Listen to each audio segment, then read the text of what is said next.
It's my great pleasure to present now Crystal Flotte's paper, a difficult paper on a difficult issue.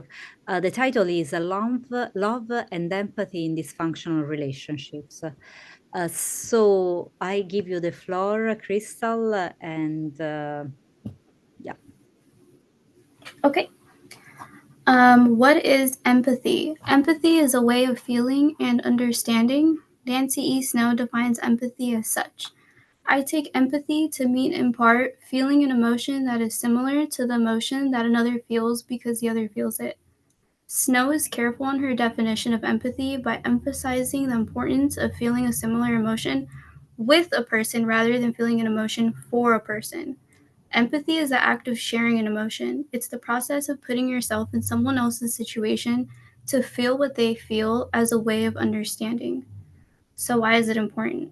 Empathy is an important component of romantic relationships because of its potential. With a balanced level of empathy between two partners, there is a potential to act appropriately.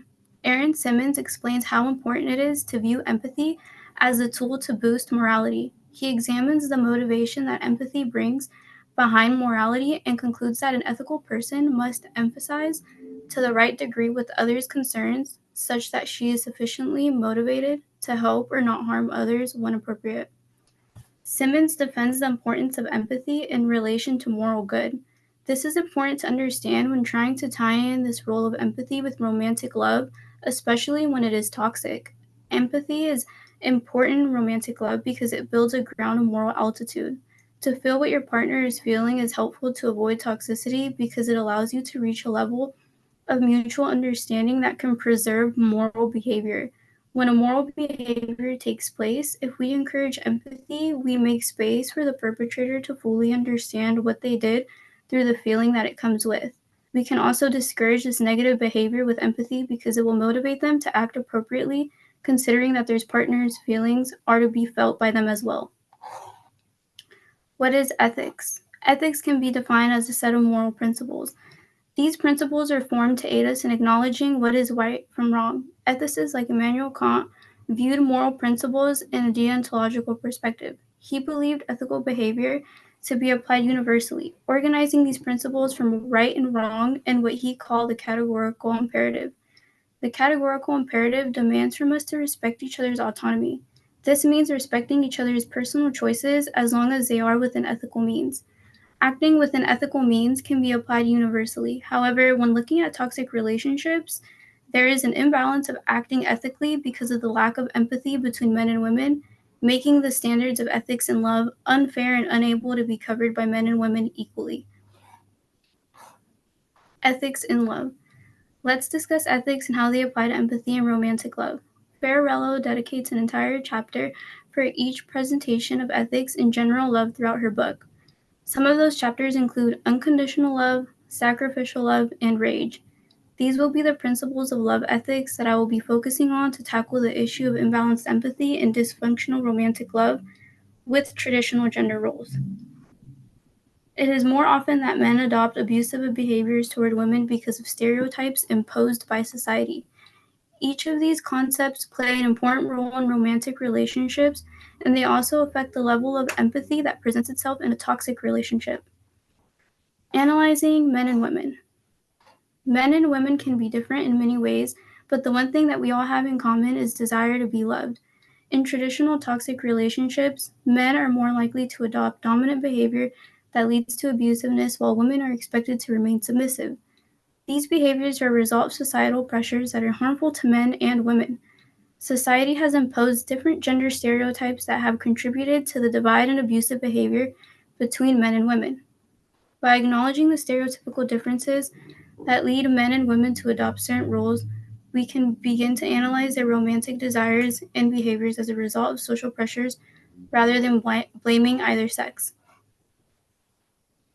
Stereotypical roles in traditional relationships show how different men and women are in romantic relationships. The roles are different for men and women, pressuring them to accomplish different responsibilities to fulfill their traditional roles. Peplau and Gordon found in their study that these roles included Marital satisfaction was significantly linked to the wife's ability to perceive her husband as he perceives himself, and to conform to his expectations, but not vice versa. Laws refer to this as the norm of wife accommodation and explain that an accommodative or empathetic or considerate spouse contributes to anyone's marital satisfaction, and the social norms decree that it shall be the wife's role. Women were found to have the stereotypical expectation of being more considerate and accommodating, whereas men did not have the excessive pressure of this role in comparison. Physical roles like homemaking and caretaking are also different for those in traditional relationships.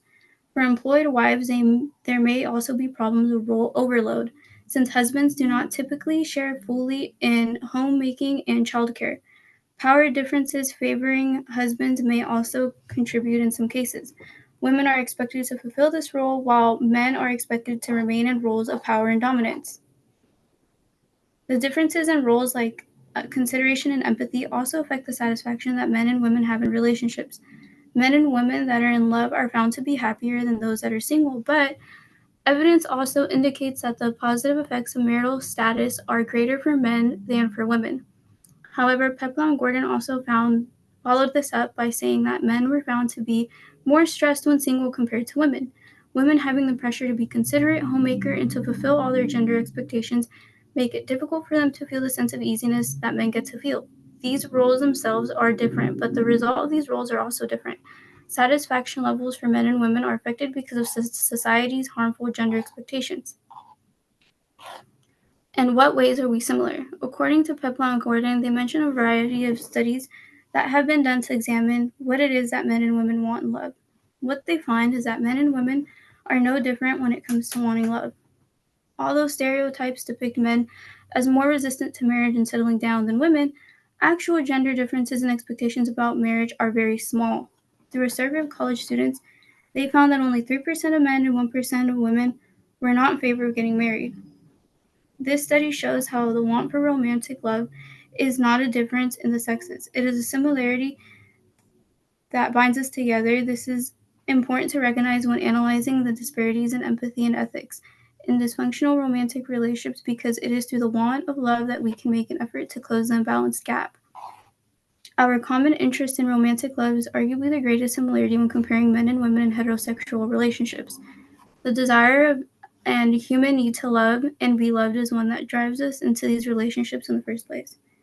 Peplau and Gordon found the similarity in love, but they also found some distinctive differences in the sexes when they were looking for romantic partners.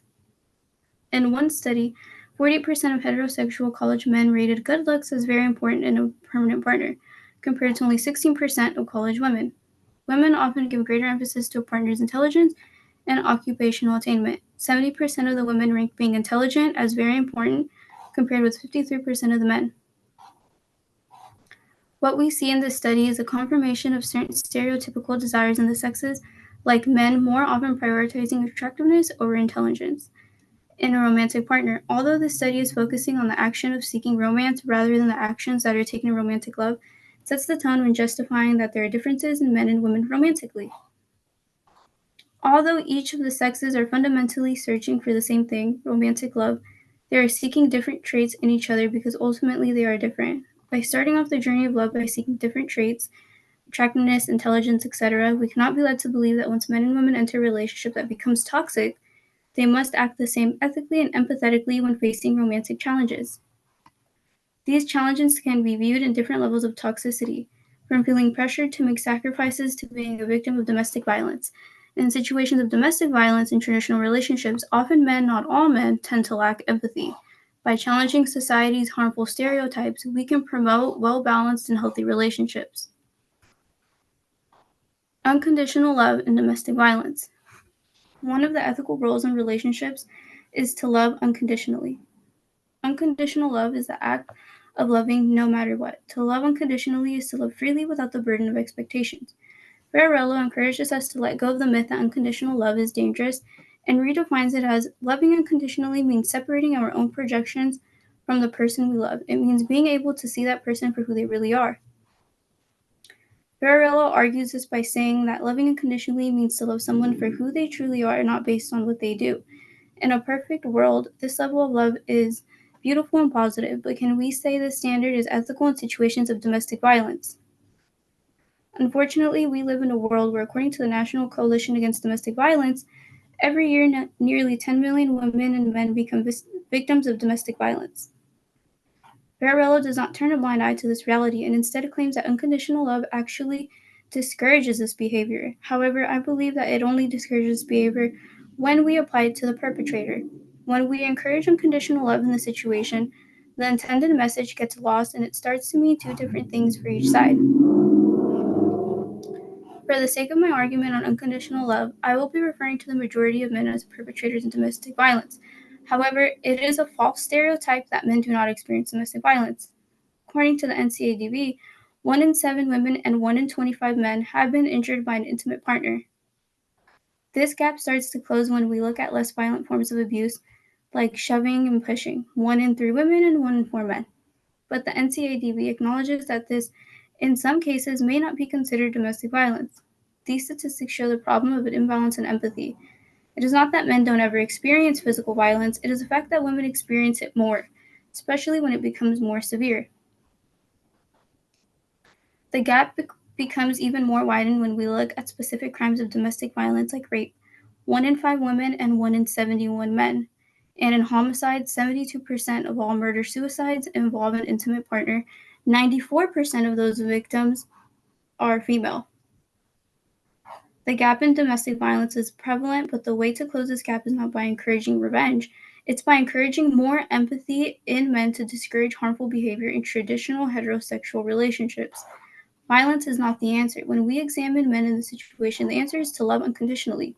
Ferrarello defends her stance on unconditional love in this predicament. Unconditional love does not mean mistreating your child, partner, or yourself because they do not meet your expectations. It means having eyes to see what kind of life they embody and having a heart capable of welcoming the implications of that life. She states the importance of loving someone for who they are, not what they did to upset you. This should be a standard of ethics that applies to men in toxic relationships to close the gap of domestic violence. Encourage the traditional dominant man to see their partner as who they are, not see them for what they did to anger them. By igniting this unconditional love, we are encouraging empathy in situations where rage takes over and violence is inflicted. For the women in this situation, I would change the standard of ethics to redirect their empathy. It's a bad habit in our society to say, why don't you just leave? And we have been conditioned by society that women don't leave in these situations out of fear. Although this is not wrong by any means, we often don't talk about the other reason women don't leave, because it's shameful to admit that you still love your abuser. According to Respond DV Facts and Stats, it takes an average of 7 attempts for a survivor to leave their abuser. This statistic shows that even when women find themselves leaving, they still often come back before they leave for good. This can be out of fear, but it can also be out of love. How can you hate someone for what they did when you fell in love for who they are? This unconditional love becomes a burden for women who are victims. The level of their empathy outweighs the level of their abuser's empathy. It is easy to tell women to leave and to stop loving them, but the issue here does not fall with the victim. The issue is that the standard to love unconditionally in toxic romantic relationships is imbalanced. The weight of empathy is distributed unevenly and being misplaced when we just encourage unconditional love all around. However, the standard of ethics should not be to love unconditionally for both men and women because it encourages the gap of empathy in domestic violence situations. Loving unconditionally should look different in the sexes. I encourage abusive men that take on masculine traditional roles to practice loving unconditionally more, and I encourage women to redirect their love and empathy to themselves to outweigh the love they have for their abusers. The ethical standard should be to see abusers more for what they did and less for who they are. For the abusers, it should be the opposite. This is the best way to create a more balanced level of empathy in toxic love. Sacrificial love. The idea that sacrifices should be an ethical standard in love is a concept that can be harmful in toxic relationships. The common phrase, if you love me, you do this for me, is manipulative to those in toxic relationships who carry the weight of empathy more than their partners. Ferrarello tackles the issue of justice and love by separating what seems like love, dira cupido, insane desire, from actual love, amor pius, pure love. She finds that the injustices committed in the name of love are often praised as possessing high social value. This happens because we have not been sufficiently trained in ethics for love. The problem in sacrificial love is that as a society, we praise it even if it makes the person unhappy. For women, the sacrifices that are expected as an ethical consideration in mostly toxic relationships is to accommodate your life for your partner. Peplau and Gordon found that men are traditionally taught to desire a woman who is an attractive companion and will be a good mother and homemaker. This expected sacrifice is usually overlooked in discussions of toxicity because of its traditionality. But they had also found in their study that in this sample, women were more concerned with maintaining their separate activities and interests and with accommodating less to their spouse. It is apparent that women and men both want to value love, but the sacrifices that are confined to love do not resonate with the sexes equally. Traditional men want women to make the sacrifice of being a homemaker, while women want to maintain their individual autonomy. But through the pressure of sacrificial love, women tend to assimilate despite their misery. We can also see this in Ferrarello's personal testimony with her client Moira, who had found herself in a dilemma between her partner and her career. The pressure from her boyfriend to choose love over career got to Moira, and his ultimatum made her unhappy. In the eyes of society and her partner, Moira made the right decision by sacrificing her dream job to move in with her boyfriend and start a family. Ferrarello concludes Moira's story by stating, "It is very difficult to stick to amor pius when an unhealthy desire pushes us to fulfill it without sufficient ethical reasoning. This ethical standard that sacrifices are praiseworthy in love has no benefit when there is a lack of empathy in a relationship." It is a societal pressure for both men and women to feel like this type of sacrificial love is healthy and an ethical standard. However, by enforcing Dira Cupido, we are also telling men to lose empathy while telling women to hold on to it, which leads to an imbalance of ethical behavior. To reach amor pius, we should dismantle the principle of sacrifice as ethical in love and instead encourage an empathetic approach. If Moira's husband developed empathy for her, he would be able to feel her sadness and having to sacrifice her career, but instead he used Dira Cupido to justify his reasoning and violated her personal autonomy. The common problem in the issue of sacrificial love is the imbalance of empathy that is praised by society. By encouraging empathy where it is lacking, they can feel where their partner is unhappy rather than justifying the sacrifice as an ethical standard. With this balance of empathy, they can mend their toxicity and reach amor pius. Rage. Rage is a silent standard when it comes to ethical romantic behavior in the traditionally dominant man. We have been accustomed to believe that rage is powerful and an act of deep love. This is especially true for men. Ferrarello shares multiple examples of her clients with rage, both courageous and destructive rage. What all those examples had in common was the fact that they were all men dealing with their own levels of romantic toxicity. In the examples of bad rage, the men were egotistical. Her client, Dimitri, was filled with rage after going through a divorce and was set on wanting his wife back, despite no longer loving her, and he was fully absorbed in a blind rage that led him to make poor choices with his love life. He would not see his wife as an independent entity. Dimitri's destructive rage had stopped him from seeing his ex-wife as a person with full autonomy. This controlling behavior is one that has been romanticized by society. We celebrate the man with rage because it preserves his power and feeds his toxic masculinity. When it comes to courageous rage, this type of rage is seen as good, and the one portrayed in the media as heroic. Ferrarello's example of this is a couple who had issues with their mother-in-law. The husband used his courageous rage to choose his wife and set boundaries with his mother. This situation is quite common in relationships with toxic dynamics, and when the man takes the leap of courage in this predicament, he is celebrated and romanticized. Although this type of rage is good, I would argue that this comes from a place of empathy. When the husband saw that his wife was upset, he then became upset and did something courageous about it. He used his empathy and turned it into an act of kindness and heroic love.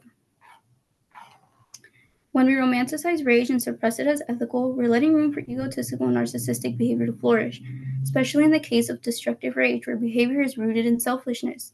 Simmons makes a distinction between selfishness and selflessness when he says, "There is a moral difference between someone who respects or helps others because she feels concern for them and one who feels no concern for others but respects or helps them because it benefits her somehow."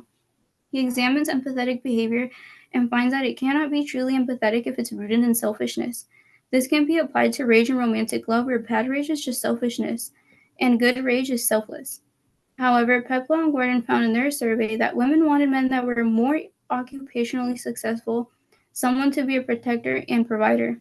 Women were found to want a powerful man, and although this does not translate to rage, These traits are often associated with rageful men in the media. For example, the bad boy in a film that is angry at the same time successful and attractive, but then turns their destructive rage to courage and then gets the girl. This ends up influencing and excusing rage, resulting in the romanticization of rage. In Masculine Discrepancy, Stress, Emotion Regulation Difficulties, and Intimate Partner Violence by Danielle Burke, she finds how intimate partner violence is closely connected to the toxic male rage. From a social learning perspective, cognitive beliefs and attitudes permissive of violence are modeled to boys and men by adults and other social figures. Thus, IPV can be understood as one context in which men attempt to express socialized masculine beliefs and norms. Rage is being used as a way to display masculinity, and this can be seen as a gateway to other issues in relationships, like domestic violence. Rage is an unfortunate result of societal gender norms, which means that it does not only affect men that follow the traditional dominant role, but also the men that don't. The pressure to follow these norms becomes harmful to those who do not fit in because it ends up fueling their rage as well. Burke explains how masculine discrepancy stress actually causes anger in men because of the stress of not fitting in with traditional gender norms. Men's aggression may be understood in terms of experiential factors such as stress associated with violations of masculine norms. The stress of having to uphold traditional toxic masculinity ends up causing rage, and it can also be used as a way to display toxic masculinity in itself. The different perspectives of rage show that this is not entirely men's fault, it is society's fault for projecting such a harmful gender norm that even those who do not adhere to the masculine expectation still end up falling into the trap of aggression out of social stress. After analyzing the rage of men in toxic traditional relationships, I find it best to encourage empathy rather than rage, to understand your partner as a separate entity deserving of personal autonomy, like in the example of Dimitri. Instead of controlling and suppressing feelings and manifesting as rage, let's tackle the stereotypical standard that men are supposed to feel rage to be powerful and attractive mates. Replacing rage with empathy should be done by society because the blame cannot only be put on the man if we continue to excuse and applaud it. Conclusion. I have discussed several different situations of toxicity in relationships ranging from severe domestic violence to third-party toxicity, mother-in-laws. With the shared experiences of Ferrarello's clients and the survey of what men and women prioritize romantically, I was able to conclude that most toxic behavior in traditional relationships are rooted in a lack of empathy that leads to a violation of ethical behavior. Through the power of feeling with each other, rather than for ourselves, we can become selfless in love with each other to dismantle unethical behavior. Taking a moment to feel what the other person is feeling in romantic relationships can help avoid toxicity as long as both men and women are doing it. If not, the level of empathy remains imbalanced. Having a balance of empathy in romantic relationships manifests in more kindness and richer love.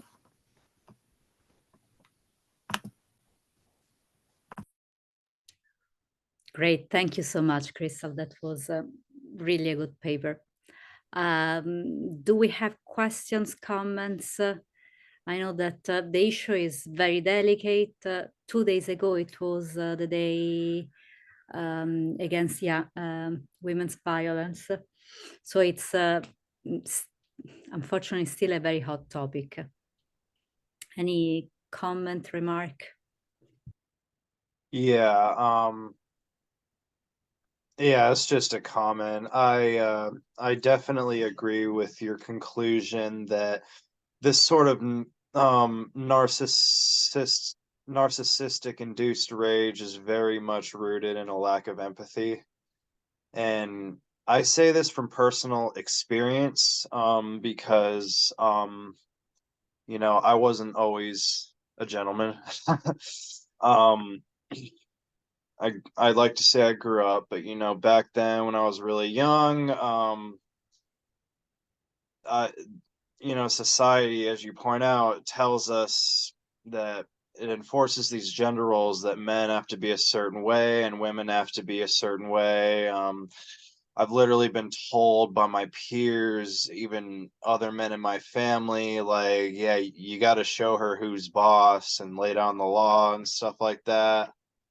And that's just toxic. And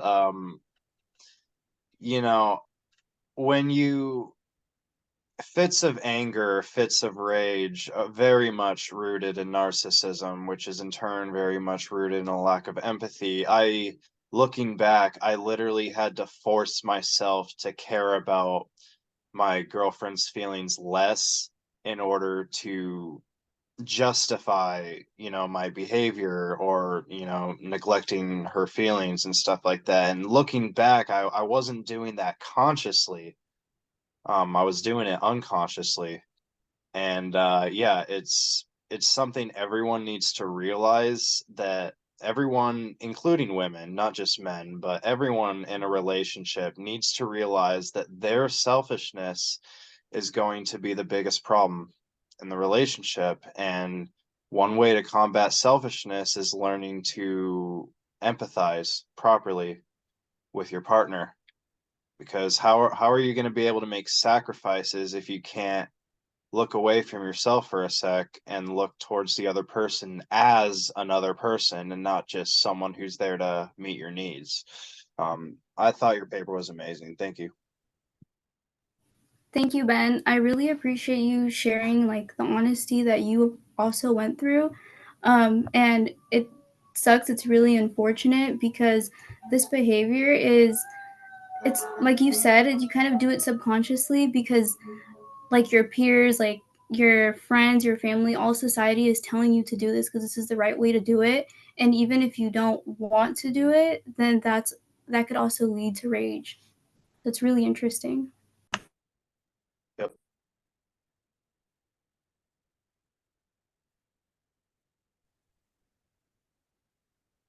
Yeah, I think this topic is it's very prevalent, and I think many people many experience it at one point or another. It's unfortunate.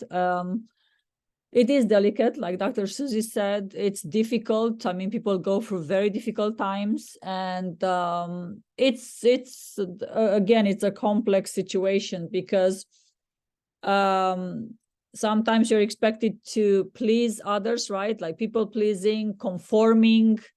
It's a lot of factors that contribute to domestic violence, and it's I don't think we talk about it a lot, and I think that's why we have it, because people actually don't know how to deal with conflict. I mean, conflict is normal. Like, I took a sociology class, and this is what they teach you. It's normal to have conflict. It's how you deal with it is the important part. Is like, and I think many people don't know how to deal with conflict. They don't know it's, how to manage your emotions, how to compromise. Can you compromise? I mean, it's also values. It's so many things that it's a broad topic. It's because, if you have a certain value and your partner doesn't, then even if it's not the deal breaker, it still creates, conflict. And it's very difficult to learn, how to deal with it or how to find the solution. So yeah, I mean, human relationships are complicated. Thank you, Aura. I really agreed how you said that it's a difficult topic to discuss. I mean, it is super taboo. No one really wants to discuss these things. And then, like, one of my favorite things that I got out of Susie's book was she had said that we're just not trained properly in ethics and love. So it's a lack of being trained. It's a lack of talking about it, having these conversations. Like, how can we fix it? And it's just difficult because even if we want to, how do we have these conversations? It's not really black and white. Thank you. I want to mention another thing. When I took the psychology class at Chabot, I took it online. It was the only way available. So we had this topic of, relationships with family and how we were raised. And at least half of the classmates posted online that they were physically abused by their parents. And I think oftentimes is not used. Parents think that they use this as a motivation, right? They force their kids to, okay, you have to study, you have to do this, you have to do that. And it's unfortunate, like there is another way to do it too, right? But people are not trained enough, or they don't have the patience or the time, because as I said, it's so many factors that contribute to this. I think it's easier to slap someone, right? Like, okay, bam, go do clean your room, or, you know, do that. It's like a shortcut, instead of like sitting down and say, hey, you know what, if you don't do this, you're going to have consequences. And education takes time. It's a process. And I think many parents do not have either the patience, the time, or the skill to deal with that. And it was really interesting to see how many classmates posted like, yeah, my parents, hit me too. And they were really upset, actually. They were like, and I remember the teacher never said anything. He didn't interfere with any of the comments, because it's very delicate, right? You don't want to interfere. You don't want to say this or that, because you already see people being upset and posting all sorts of things. So it was interesting to see that a lot of people live with domestic violence. They just don't expose it. Another thing about it is the shame that kind of comes with it. Like, we love our parents and stuff. So it's hard to kind of admit, even to yourself, like, oh, they did this to me, they hit me. Or another thing is, like, in romantic relationships, it's a hard thing to discuss, because you don't want to put all of the blame on men, right? Because they also suffer for not abiding to these societal pressures. So there's just a lot of self-conflicting emotions that goes on with it.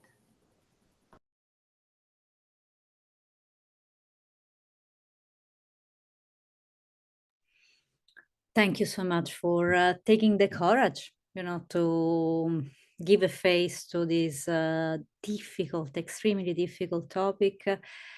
And yeah, what you just said, naming the emotions, naming all these conflicting emotions is already a step toward a potential solution, a potential education about all these overwhelming emotions that we feel at the time.